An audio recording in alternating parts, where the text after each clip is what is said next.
आज के वीडियो में हम लोग ह्यूमन आई यानी कि मानव नेत्र के बारे में पढ़ने वाले हैं। सबसे पहले हम लोग मानव नेत्र से रिलेटेड कुछ इंटरेस्टिंग फैक्ट को जान लेते हैं। तो पहला फैक्ट ये है कि जो मानव नेत्र है ये 576 मेगापिक्सल के कैमरे की तरह बिहेव करता है। दूसरा फैक्ट जान लीजिए कि जो ह्यूमन आई है उसका जो रिसॉल्विंग पावर होता है वह 1 मिनट का होता है, और 1 मिनट को अगर हम डिग्री में कन्वर्ट करें तो ये 1 मिनट 1/60 डिग्री के इक्वल होता है। यानी कि अगर दो पास के वस्तुओं से आने वाले प्रकाश के किरणों के बीच का कोण यदि 1 मिनट या 1/60 डिग्री से क्या हो कम हो तो वे दोनों वस्तुएं मानव नेत्र को अलग अलग दिखाई नहीं देगी, बल्कि एक दूसरे से सटी हुई दिखाई देगी। तीसरा फैक्ट है कि जो ह्यूमन आई है उसका परसिस्टेंस ऑफ विजन जो होता है वो 1/10 सेकेंड का होता है। यानी कि यदि दो घटनाओं के बीच का समय अंतराल 1/10 सेकेंड से क्या हो कम हो तो वे घटनाएं हमें अलग अलग दिखाई नहीं देगी। जैसे अगर किसी अगरबत्ती को बहुत तेजी से हम घुमाए, जलती हुई अगरबत्ती को बहुत तेजी से घुमाए तो वहां पे हमें कोई अगरबत्ती नहीं दिखाई देता है, वहां पे रेड कलर का हमें सर्कुलर लूप दिखाई देता है। अब हम लोग ह्यूमन आई के स्ट्रक्चर को हम लोग समझ लेते हैं कि ह्यूमन आई का स्ट्रक्चर किस तरह से होता है। तो देखिए ह्यूमन आई जो होता है ये ऑलमोस्ट स्फेरिकल होता है, जिसका डायमीटर जो है ये ऑलमोस्ट 2 सेंटीमीटर का होता है। अब इसके हम अलग अलग पार्ट को हम समझ लेते हैं, है ना। ह्यूमन आई की जो जितने पार्ट हैं सभी को हमने डायग्राम में बनाया हुआ है। तो देखिए हम लोग सबसे पहले देखते क्या है कि जो ह्यूमन आई का जो आउटर लेयर होता है इसको हम लोग स्क्लेरोटी कहते हैं, हिंदी में श्वेत पटल कहते हैं। अब श्वेत पटल क्यों कहते हैं? क्योंकि इसका जो कलर जो होता है ये श्वेत रंग का होता है, व्हाइट रंग कलर का होता है, इसीलिए इसे हम लोग हिंदी में श्वेत पटल कहते हैं। अब ये जो पार्ट होता है स्क्लेरोटी ये थीकर पार्ट होता है और इसका कार्य नेत्र को सुरक्षा प्रदान करना है ना। ये ह्यूमन आई को प्रोटेक्ट करता है। अब हम देखते हैं कि ये जो नेत्र का जो सबसे सामने वाला जो भाग होता है इसको कॉर्निया कहते हैं। ये थोड़ा सा उभरा हुआ होता है, थोड़ा सा ये कन्वेक्स होता है, साथ ही साथ ये ट्रांसपेरेंट होता है ताकि इसके आर पर प्रकाश चला जाए। अब हम देखते हैं कि ये जो कॉर्निया है इसके ठीक पीछे है ना आइरिस होता है। अब आइरिस क्या है? तो ये फैलने और सिकुड़ने वाले डायफ्राम के रूप में होता है। अब ये इस तरह से फैलता या सिकुड़ता है ताकि ये जो आंख के जो भीतर है, नेत्र के जो भीतर है, ये आवश्यकता अनुसार ही प्रकाश जाए, यानी आवश्यकता से ना तो अधिक जाए और न ही आवश्यकता से कम जाए। क्योंकि आवश्यकता से अधिक प्रकाश जाने पर भी हमें प्रॉब्लम होगा और आवश्यकता से कम प्रकाश जाए तो भी हमें देखने में प्रॉब्लम होगा। अब देखिए ये जो आइरिस है इनके बीच का ये जो खाली भाग है इसी को हम क्या कहते हैं? पुतली कहते हैं। इसे हम लोग नेत्र द्वार भी कहते हैं, है ना। क्यों? क्योंकि इसी से होकर के प्रकाश जो है नेत्र के भीतर पहुंचता है। अब हम देखते क्या है कि ये जो पुतली है इसके ठीक सामने नेत्र लेंस होता है। अब ये नेत्र लेंस क्या है? तो ये ट्रांसपेरेंट मसल का बना एक कन्वेक्स लेंस होता है। अब इसको आवश्यकता अनुसार हम फैला या सिकुड़ा भी सकते हैं। आगे हम देखते हैं कि ये किस तरह से फैलता या सिकुड़ता है। फिर देखिए ये जो नेत्र लेंस होता है, आई लेंस होता है, ये सिलियरी मसल से जुड़ा होता है। अब सिलियरी मसल्स क्या होता है? ये मसल्स जो है उस मांसपेशियों का समूह होता है जिससे ये नेत्र लेंस जुड़ा होता है। अब सिलियरी मसल्स के जिस भाग से लेंस लटका होता है या जुड़ा होता है उसको हम लोग सस्पेंसरी लिगामेंट कहते हैं, हिंदी में लटकाने वाला बंधन कहते हैं। अब हम देखते हैं कोराइड के बारे में कि कोराइड क्या है। देखिए ये जो आंख के ये जो भीतर वाला लेयर है इसको हम लोग कोराइड कहते हैं। इसका रंग काला या भूरा होता है, ब्लैक या ब्राउन होता है। ये आंख के भीतर जाने वाले अतिरिक्त प्रकाश को, एक्स्ट्रा लाइट को ऑब्जर्व कर लेता है ताकि इमेज स्पष्ट बने। अब हम देखते हैं कि ये जो नेत्र लेंस का जो पीछे वाला भाग होता है इसको हम लोग रेटिना कहते हैं। अब रेटिना पर ही वस्तु का प्रतिबिंब बनता है। अब ये जो रेटिना है ना, इस पे 2 स्पेशल पॉइंट होता है। एक को हम कहते हैं येलो स्पॉट और दूसरे को कहते हैं ब्लाइंड स्पॉट। ये जो येलो स्पॉट है ये प्रकाश के लिए अधिक संवेदनशील होता है, सेंसिटिव होता है, और ये जो ब्लाइंड स्पॉट है ये प्रकाश के लिए सबसे कम सेंसिटिव होता है।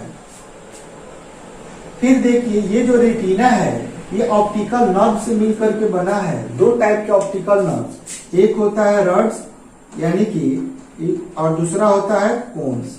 रड्स को हम लोग हिंदी में छड़ कहते हैं और कोन्स को हम लोग क्या कहेंगे, शंकु कहेंगे। यानी कि ये रड और कोन्स यानी कि छड़ और शंकु तंत्रिका तंतुओं से मिलकर के बना होता है। अब इनमें जो रड है ये लाइट के इंटेंसिटी के लिए रिस्पॉन्सिबल होता है, और ये जो कोन्स है, शंकु है, ये लाइट के कलर के लिए रिस्पॉन्सिबल होता है। अब दो और इसके पार्ट बच गए, एक है एक्वस ह्यूमर, दूसरा है वाइट्रियस ह्यूमर। इसको AH, इसको हम लोग क्या कहेंगे, एक्वस ह्यूमर कहेंगे। एक्वस ह्यूमर क्यों कहते हैं, क्योंकि यहाँ पे एक पानी जैसा एक लिक्विड होता है और वह सेम टू सेम पानी जैसा होता है, इसीलिए उसको हम क्या कहते हैं, एक्वस ह्यूमर। और फिर यहाँ पे नेत्र लेंस और रेटिना के बीच एक जेली जैसा एक गाढ़ा ट्रांसपेरेंट फ्लूइड ही होता है, जिसको हम लोग क्या कहते हैं, वाइट्रियस ह्यूमर। अब ये दोनों जो एक्वस ह्यूमर और वाइट्रियस ह्यूमर है, इनका मेन काम जो होता है ये आंख को कर्वेचर प्रदान करना, आंख को गोल बनाए रखना होता है। अब ह्यूमन आई, मानव नेत्र से रिलेटेड कुछ और टर्म को हम लोग समझ लेते हैं। देखिए ये जो पुतली जो होता है इसका जो साइज है हमेशा फिक्स नहीं होता है ना। ये कम प्रकाश या अधिक प्रकाश में इसका साइज जो है चेंज होते रहता है। देखिए कैसे, जब हम अधिक प्रकाश में जाते हैं तो वहां पे है ना, ये जो आइरिस है ये फैल जाता है। जब आइरिस फैलेगा तो ये जो पुतली है, पुपिल है, ये छोटा हो जाएगा ताकि आंख में कम प्रकाश जाए। और जब हम अंधेरे में जाते हैं तो वहां पे हमें अधिक प्रकाश की जरूरत होती है, इसलिए वहां पे यानी ये जो आइरिस है ये सिकुड़ जाता है। जब आइरिस सिकुड़ेगा तो ये जो पुतली है ये बड़ा हो जाता है ताकि आंख के भीतर अधिक प्रकाश जाए। तो इस तरह से है ना, ये जो अधिक प्रकाश है उसमें पुतली का साइज छोटा रहता है और कम प्रकाश में पुतली का साइज अधिक होता है। इस प्रकार से आइरिस इस तरह से फैलता या सिकुड़ता है, यानी पुतली का साइज इस तरह से एडजस्ट होता है ताकि आंख के भीतर उचित मात्रा में प्रकाश जाए। यही कारण है कि हम अचानक अंधेरे से उजाले में जाते हैं, है ना, तो उस कंडीशन में क्या होता है, हमारी आंखें चौंधिया जाती है। तो अंधेरे से अचानक उजाले में जाने पर क्या होता है, हम जितना तेजी से अंधेरे से उजाले में जाते हैं उतना तेजी से ये आइरिस अपने आप को एकोमोडेट, समंजित नहीं कर पाता है ना। उस कंडीशन में आइरिस सिकुड़ी हुई रहती है और पुतली जो है ये फैली हुई रहती है, और इस तरह से आंख के भीतर इतना अधिक प्रकाश चला जाता है कि हमारे आंखें जो है चौंधिया जाती है। फिर इसका अगला कंडीशन होता है कि अचानक हम है ना उजाले से अंधेरे में आते हैं तो कुछ समय तक हमें दिखाई नहीं देता है। उसका भी कारण ये है कि अधिक रोशनी में ये जो आइरिस है ये फैली हुई रहती है और पुतली जो है ये उस कंडीशन में छोटी रहती है। और जैसे ही हम उजाले से अंधेरे में जाते हैं तो उतना तेजी से फिर ये जो आइरिस अपने आप को एकोमोडेट नहीं कर पाता है, समंजित नहीं कर पाता है, जिसके कारण नेत्र में आवश्यकता से कम ही प्रकाश जाता है और हमें वस्तुएं अच्छा से दिखाई नहीं देती है। तो इस आइरिस को फैलने या सिकुड़ने में कुछ समय लगता है, अपने आप को एकोमोडेट करने में कुछ समय लगता है।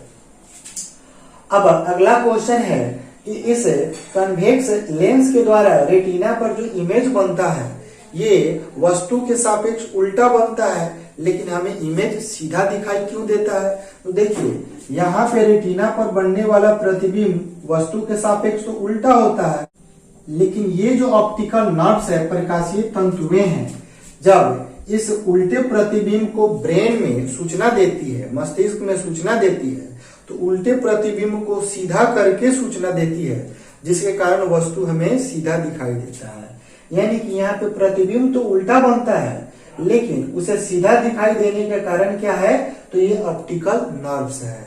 फिर एक और सवाल है, उल्लू को दिन में दिखाई क्यों नहीं देता है? तो देखिए, इसके लिए बहुत सारे मान्यताएं हैं। एक मान्यता के अनुसार कि उल्लू के आंख में जो है ये आइरिस नहीं होता है, परितारिका नहीं होती है, जिसके कारण उल्लू के ये जो पुतली है इसका साइज ना तो कभी बढ़ता है और ना ही साइज कभी घटता है। तो देखिए, अगर ये जो पुतली है ये बहुत बड़ी होगी, उस कंडीशन में अगर उल्लू दिन में देखेगा तो उसके आंख के भीतर जो है ये बहुत ही अधिक प्रकाश चला जाएगा। प्रकाश को कम करने के लिए उसके पास कोई साधन नहीं है, जिसके कारण उसकी आंखें बहुत ही ज्यादा चौंधिया जाएगी, जिससे उसको देखने में बहुत ही तकलीफ होगा। दूसरी मान्यता है कि उल्लू के आंख में ये जो रॉड्स हैं इनकी जो मात्रा है ये बहुत ही अधिक होती है। तो देखिए, ये जो रॉड्स है ये लाइट के इंटेंसिटी के लिए रिस्पॉन्सिबल है, और ये रॉड्स जब अधिक हो जाएगी है ना, तो कम लाइट पर ही उल्लू को अधिक दिखने लगेगा, जिसके कारण दिन में जब बहुत ही अधिक लाइट उल्लू के आंख में जाएगी है ना, तो ये रॉड्स की मात्रा अधिक होने के कारण उल्लू की आंखें फिर चौंधिया जाएगी, उसे दिन में देखने में इसीलिए तकलीफ होता है। तो इसका मतलब यह है कि ऐसा नहीं है कि उल्लू को दिन में दिखाई नहीं देता है, बल्कि उसे दिन में देखने में प्रॉब्लम होती है। अब हम लोग ह्यूमन आई के कुछ और टर्म को हम लोग देखते और समझते हैं। देखिए, एक टर्म है नियर पॉइंट, निकट बिंदु। तो देखिए, ह्यूमन आई के सामने, मानव नेत्र के सामने सबसे निकट का वह बिंदु जिसे वह स्पष्ट रूप से देख पाता है उसे नियर पॉइंट कहते हैं।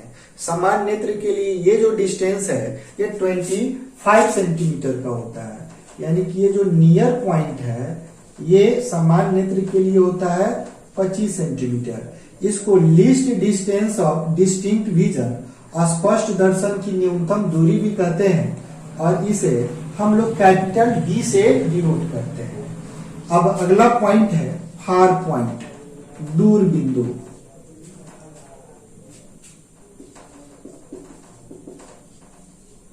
अब दूर बिंदु क्या है?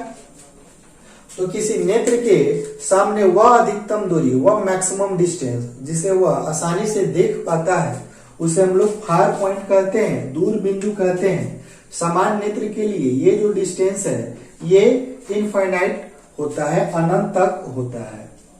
अब हम लोग देखते हैं विजुअल रेंज। अगला पॉइंट है विजुअल रेंज, दर्शन क्षेत्र। तो देखिए, किसी नेत्र के लिए नियर पॉइंट से लेकर के फार पॉइंट तक के बीच के जो दूरी है उसको हम लोग विजुअल रेंज कहते हैं, दर्शन क्षेत्र कहते हैं। तो यहां तक तो स्पष्ट हो गया होगा कि जो दर्शन क्षेत्र का जो वैल्यू है ये 25 सेंटीमीटर से लेकर के कहां तक, तो ये इनफाइनाइट तक होता है। अब एक और टर्म के बारे में हम लोग देख लेते हैं, वह है समंजन क्षमता, जो बहुत ही इंटरेस्टिंग पॉइंट है। एकोमोडेशन पावर, एकोमोडेशन पावर, समंजन क्षमता। देखिए, एक सवाल हम लोग के मन में ये आता है कि कोई वस्तु दूर होता है तो भी उसे नेत्र स्पष्ट रूप से देख लेता है, और वह वस्तु निकट भी होता है तो भी नेत्र उसे स्पष्ट रूप से देख लेता है। ऐसा क्यों होता है? तो देखिए, ये जो सिलियरी मसल्स है इसे है ना नेत्र लेंस को इस प्रकार से फैलाती और सिकुड़ाती है, जिससे कि इसका फोकल लेंथ इस तरह से चेंज हो, इसकी फोकस दूरी इस प्रकार से बदले ताकि वह दूर के भी वस्तु का स्पष्ट प्रतिबिंब रेटिना पर बन जाए और पास के भी वस्तु का स्पष्ट प्रतिबिंब रेटिना पर बन जाए। तो नेत्र के इसी एबिलिटी को हम कहते हैं समंजन क्षमता, एकोमोडेशन पावर। यानी कि इसे अगर डिफाइन करें तो इस तरह से डिफाइन करेंगे कि किसी नेत्र की वह क्षमता जिसके द्वारा वो अपने फोकस दूरी को इस प्रकार से व्यवस्थित करती है जिससे कि दूर अथवा नजदीक के वस्तु का स्पष्ट प्रतिबिंब रेटिना पर बने, है ना। तो इस क्षमता को हम लोग समंजन क्षमता